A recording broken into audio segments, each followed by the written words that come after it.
Indian Prime Minister Narendra Modi is in Ukraine to hold talks with President Volodymyr Zelensky. The trip comes just weeks after he met Russian President Vladimir Putin in Moscow. The visit is significant because Kyiv and some Western capitals had reacted sharply to Mr. Modi's visit to the Russian capital in July. Mr. Zelensky was particularly critical, saying he was disappointed to see the leader of the world's largest democracy hug the world's most bloody criminal in Moscow. So, is Mr. Modi visiting Kyiv to placate Mr. Zelensky and other Western leaders? Not entirely. It's not surprising to see India balance its relations between two competing nations or blocs. The country's famed non-alignment approach to geopolitics has served it well for decades. Friday's visit, the first by an Indian Prime Minister to Ukraine, is more about signaling that while India will continue to have strong relations with Russia, it will still work closely with the West. The trip will further reassert India's strategic autonomy. India isn't in the business of placating Western powers, or anyone for that matter. It's a trip meant to advance Indian interests, by reasserting friendship with Kyiv and conveying its concerns about the continuing war. However, the timing of the visit does reflect that Indian diplomats have taken on board the sharp reactions from the US to Mr. Modi's Moscow visit.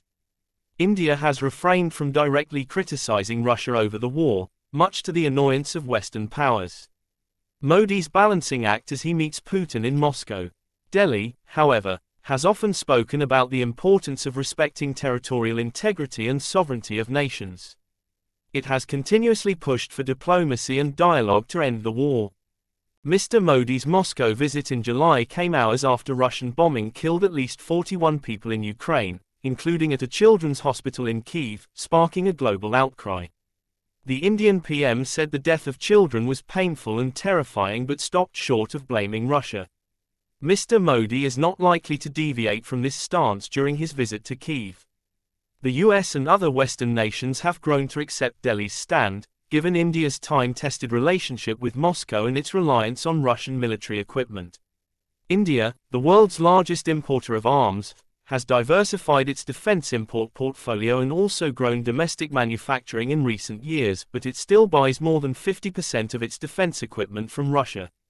India has also increased its oil imports from Russia, taking advantage of cheaper prices offered by Moscow. Russia was the top oil supplier to India last year. The US and its allies have often implored India to take a clearer stand on the war, but they have also refrained from applying harsh sanctions or pressure. The West also sees India as a counterbalance to China and doesn't want to upset that dynamic. India, now the fifth largest economy in the world, is also a growing market for business. The West will welcome the visit and see it as Delhi's willingness to engage with all sides. Mr. Modi has a strong incentive to signal that it's not leaning so close to Moscow that there's nothing to salvage with Kyiv. This is important because India wants to keep growing its relations with the West, particularly with the US. And wouldn't want to upset the momentum. Eric Garcetti, the US ambassador to India, recently said the relationship should not be taken for granted. India also needs the West as China, its Asian rival, and Russia have forged close ties in recent years. While Delhi has long viewed Moscow as a power that can put pressure on an assertive China when needed, it can't be taken for granted. Meanwhile, many media commentators have spoken about the possibility of Mr. Modi positioning himself as a peacemaker, given India's close relations with both Moscow and the West. But it's unlikely that he will turn up with a peace plan. Is India really up to it, and are the conditions right? India doesn't like other countries trying to mediate in its own issues. Chief among them Kashmir, and I don't think Mr. Modi would formally offer mediation unless both Russia and Ukraine want it.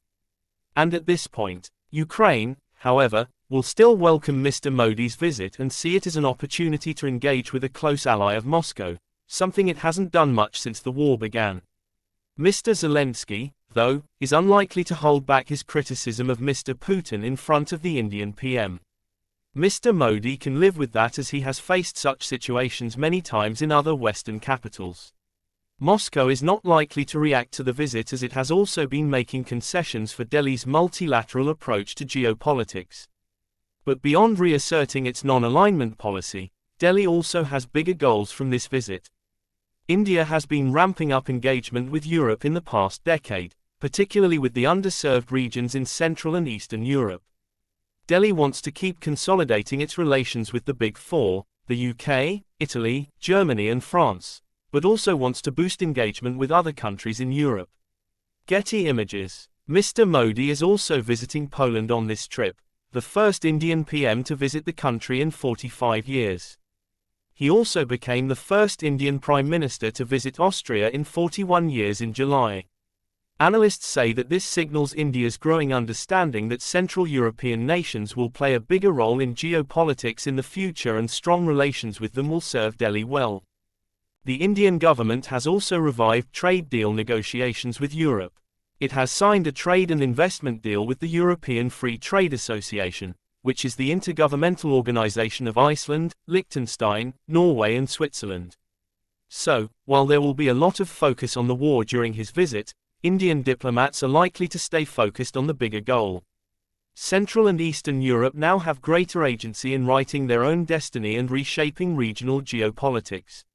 Mr. Modi's visit to Warsaw and Kyiv is about recognizing that momentous change at the heart of Europe and deepening bilateral political, economic and security ties with the Central European states. Foreign policy.